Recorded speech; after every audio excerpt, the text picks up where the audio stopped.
ถึงเวลาต้องจบกันสักทีจบแล้ววันนี้ความหักสองเฮา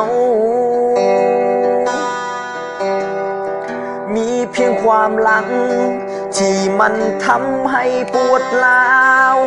กับความหักเก่าๆที่เฮาเคยมี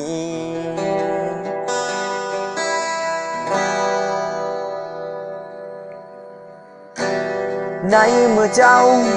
เข้ามาเปลี่ยนชีวิตของคอยแล้วจะถอยเดินหนีไปง่ายๆในคำสัญญาว่าจะหักไปจนตายต้องสลายเพราะเจ้ามีคนหักใหม่เมื่อบ่มีเจ้าอยู่เคียงกายแต่หัวใจห่วงหาทุกวันเจ้าคือคนสำคัญตลอดไปขาดหักและขาดกายขาดชีวิตและดวงใจจะอยู่กับใครคอยก็จะหาถึงจะเสียเจ้าไปแต่หัวใจคอยยังบ่ลืมยังยั่งยืนจะหาเจ้าตลอดไปและจากวันนี้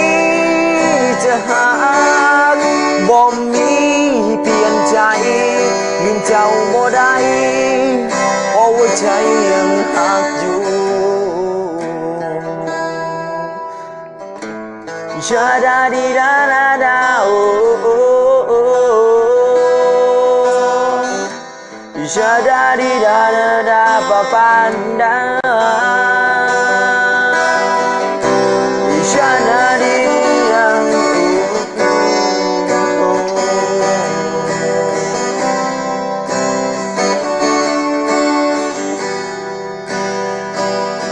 เมื่อบ่มีเจ้าอยู่ข้างกาย